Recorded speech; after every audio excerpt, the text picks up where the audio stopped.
Assalamualaikum warahmatullahi wabarakatuh.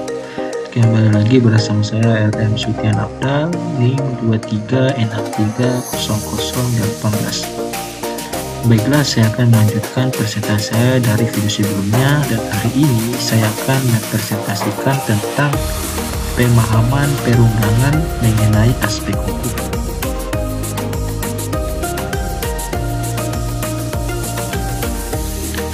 A. Pengertian perundang-undangan dalam aspek hukum.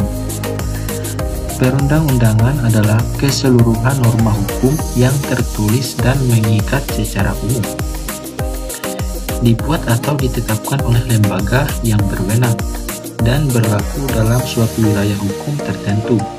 Dalam konteks aspek hukum pembangunan, perundang-undangan menjadi landasan normatif bagi semua kegiatan yang berkaitan dengan pembangunan, baik di tingkat perencanaan, pelaksanaan, pengawasan maupun pertanggungjawaban. B. Jenis dan hierarki peraturan perundang-undangan. Undang-Undang Nomor 12 Tahun 2011. Berdasarkan Undang-Undang Nomor 12 Tahun 2011 tentang pembentukan peraturan perundang-undangan, sebagaimana telah diubah oleh Undang-Undang Nomor 13 Tahun 2022, terdapat hierarki peraturan perundang-undangan di Indonesia, yaitu Nomor 1. Undang-Undang Dasar Negara Republik Indonesia tahun 1945. 2. Undang-Undang atau peraturan pemerintah pengganti undang-undang P2. Undang-undang atau peraturan pemerintah pengganti undang-undang. 3. Peraturan pemerintah. 4. Peraturan presiden. 5. Peraturan daerah, provinsi dan kabupaten atau kota. Selain itu, ada juga peraturan lain seperti peraturan menteri, keputusan presiden, peraturan kepala lembaga atau instansi yang bersifat pelaksanaan atau teknis administratif.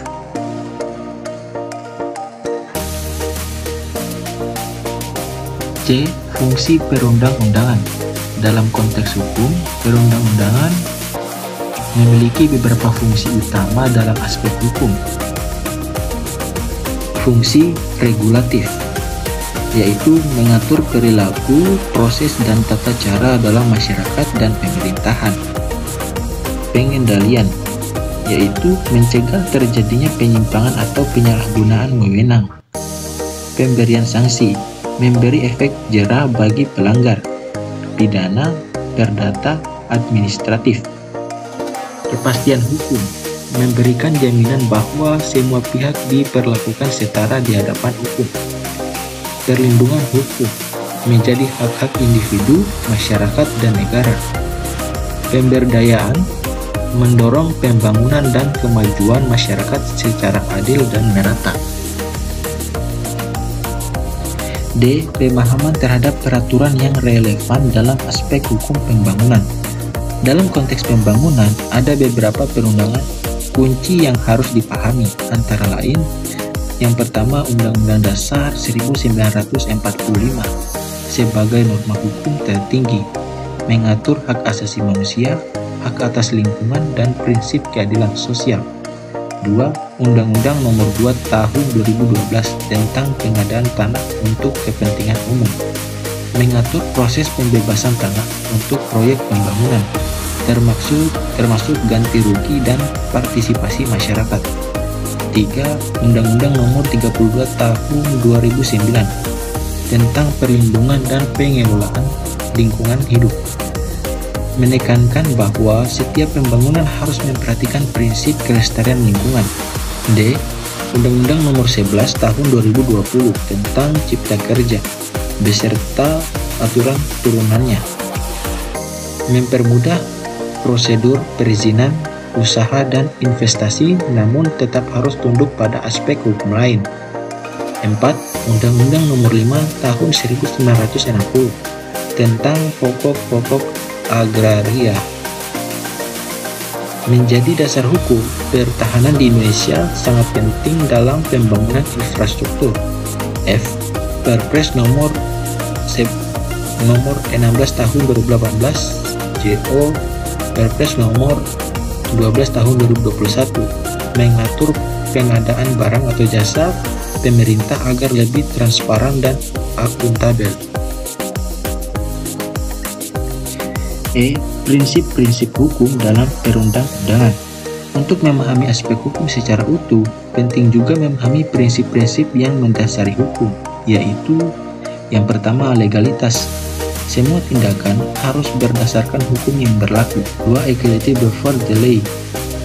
Semua orang sama kedudukannya dalam hukum. 3. The process of law. Setiap proses hukum harus dijalankan sesuai prosedur yang benar. 4. Akuntabilitas.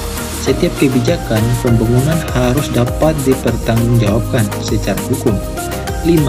Transparansi. Proses hukum dan regulasi harus terbuka dan mudah diakses. F. Alasan implikasi. Pemahaman terhadap perundang-undangan membawa implikasi sebagai berikut. Pemerintah harus membuat dan menjalankan kebijakan berdasarkan hukum. Pengusaha atau investor wajib memastikan proyeknya tidak melanggar ketentuan hukum. Masyarakat memiliki hak untuk menuntut keadilan dan ikut mengawasi pembangunan. Akademisi dan praktisi hukum berperan dalam mengevaluasi dan memberikan kritik terhadap kebijakan publik. Terima kasih untuk pembahasan kalian sampai di sini. Nanti kita akan lanjut di video selanjutnya. Jika ada salah kata, mohon dimaafkan. Wassalamualaikum warahmatullahi wabarakatuh.